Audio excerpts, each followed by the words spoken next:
Bonjour à tous, ici Adrien. Aujourd'hui on est le samedi 10 juin 2023 et dans cette vidéo, comme vous l'avez vu, nous allons parler de Debian. Eh ben ouais, parce que c'est aujourd'hui qu'a été publiée la version 12 de Debian. Son petit nom de code, c'est Bookworm. Bookworm, c'est un personnage de Toy Story 3 et comme à son habitude, vous le savez, Debian choisit le nom d'un personnage de la série Toy Story comme nom de code de sa distribution.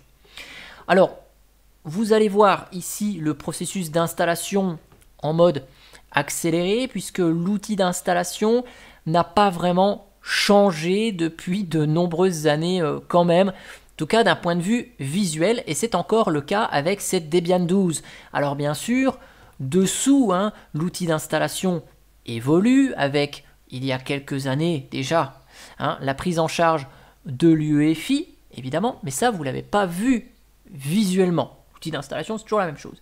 C'est pareil avec cette Debian 12, mais dessous, il y a quand même des petites modifications. Je vous en ai listé deux qui me semblent assez intéressantes. C'est l'ajout par défaut dans Debian et notamment donc dans cet outil d'installation et dans l'image d'installation NetInstall, l'ajout du dépôt non-free firmware qui est ajouté aux sources. Donc ça, c'est une bonne nouvelle puisque ça va vous éviter de galérer sur le site de Debian pour aller chercher l'image ISO, vous savez, non-free. Et donc là, directement, on a les micro-logiciels, pas forcément libres, qui sont fournis directement dans l'image d'installation de Debian. Et donc, si vous installez Debian sur une machine qui dispose d'une carte réseau, filaire ou Wi-Fi qui a besoin d'un micro-logiciel propriétaire, eh ben, il y a de grandes chances que ce soit détecté maintenant directement avec cette Debian 12, ce qui n'était pas le cas avant, où il fallait aller chercher l'image ISO non-free. Et ça marche aussi dans le cadre d'installation de Debian sur des serveurs physiques. Ça se fait encore dans certains cas particuliers. Donc si vous avez un contrôleur RAID ou une carte réseau spécifique qui a besoin d'un pilote non libre, au moins vous pourrez installer Debian 12 sur ce serveur sans prise de tête. Et deuxième chose qui est inclus dans cet outil d'installation, c'est la détection de Windows 11. Donc ça, c'est dans le cas où vous installez Debian 12 à côté de Windows 11. Si vous faites un multi-boot, et à la fin de l'installation, si l'outil détecte Windows 11, il vous mettra les bonnes entrées dans le chargeur d'amorçage Grub.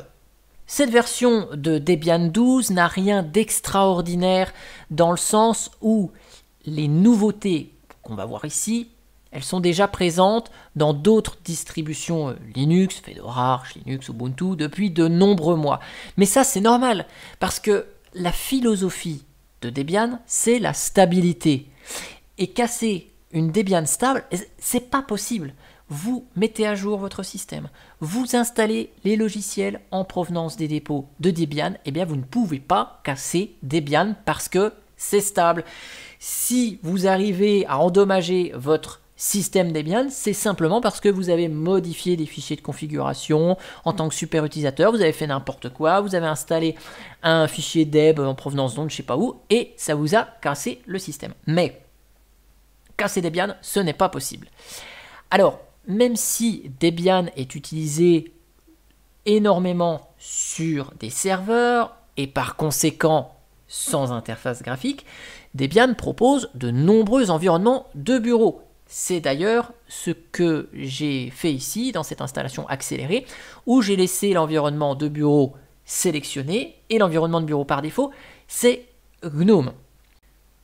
Donc là, l'installation est terminé, on va redémarrer et c'est ça que vous attendez évidemment le plus, voir à quoi ressemble le tout.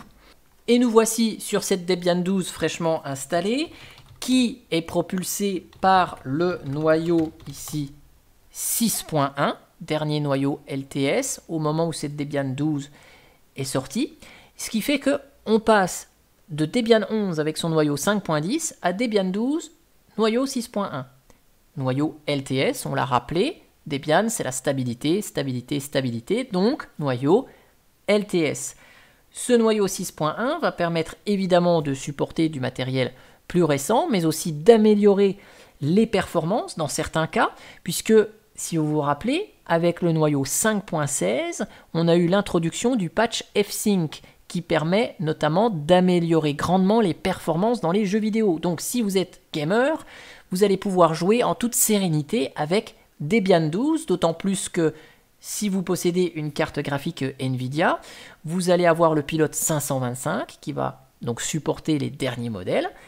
Si vous avez une carte graphique AMD ou Intel, les pilotes libres évoluent au fur et à mesure des mises à jour du noyau. Donc avec le noyau 6.1, vous avez beaucoup plus de cartes graphiques supportées qu'avec le noyau 5.10. Et toutes ces nouveautés du noyau 6.1 vont être importantes si on utilise d'autres architectures, notamment telles que ARM ou RISC-V, où on va avoir de nouveaux appareils qui vont être supportés. Ici, on a installé Debian avec interface graphique, ce qui fait qu'on a l'environnement de bureau qui nous est proposé par défaut sous Debian, c'est GNOME, là dans sa version 43. Donc par rapport à la version 3.38 de Debian 11, il y a un petit peu de rafraîchissement visuel avec des applications en GTK4. C'est GNOME 43. Les utilisateurs de GNOME vont avoir la chance d'utiliser Wayland et en plus, le serveur de son par défaut, c'est Pipewire en place de Pulse Audio. Donc ça, c'est actif par défaut. Si vous souhaitez enrichir votre environnement de bureau GNOME avec des extensions, je vous conseille d'installer des extensions directement en provenance des dépôts de Debian. Comme ça, vous êtes sûr que les extensions fonctionnent avec votre version 43 de GNOME. Vous tapez GNOME Shell extension et donc là j'en ai compté 34 et donc vous avez 34 extensions qui vous sont proposées, Arc Menu, le App Indicator pour retrouver la barre de notification ici, vous avez GS Connect pour communiquer avec votre smartphone sur lequel est installé KDE Connect, vous pouvez retrouver Desktop Icon NG pour avoir des icônes sur le bureau si vous aimez ça, le fameux Dash to Dock, des extensions pour avoir la météo, etc., etc. Donc vous avez plein d'extensions qui vous sont proposées directement dans les dépôts. Prenez-les ici, vous êtes sûr de ne pas être embêté. Si vous souhaitez utiliser un autre environnement de bureau, à l'installation, vous pouvez choisir comme d'habitude autre chose. KDE Plasma, vous l'aurez dans sa version 5.27 avec les KDE applications en version 22.12. XFCE est présent aussi dans sa version 4.18, Cinnamon dans la version 5.6, Mate dans la version 1.26, LXQt en version 1.2 et LXDE, il est toujours là. Ouais, il est toujours là dans les dépôts. Au niveau des applications, Debian ne va pas déroger à la règle du stable.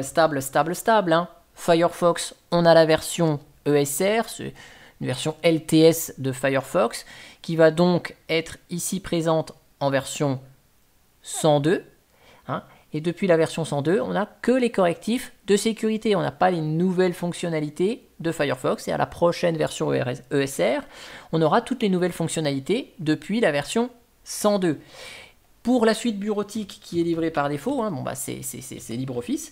Et LibreOffice va être présent ici dans sa version 7.4. Voilà.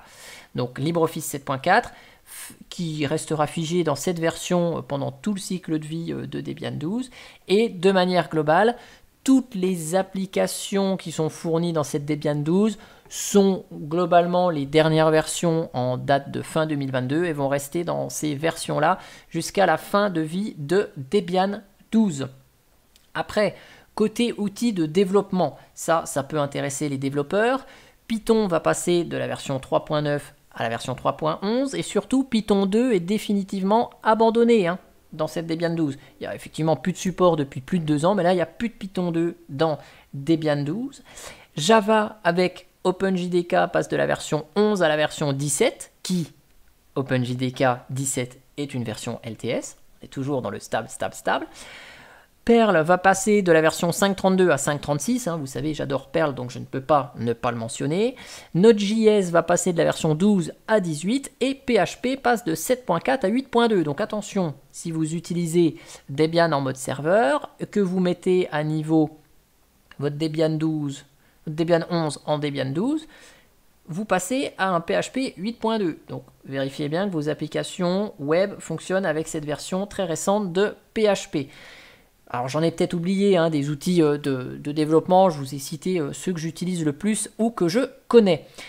Côté serveur, vu que j'ai énoncé la partie serveur il y a quelques secondes, Apache HTTPD reste dans sa version 2.4, donc ça n'a pas de changement.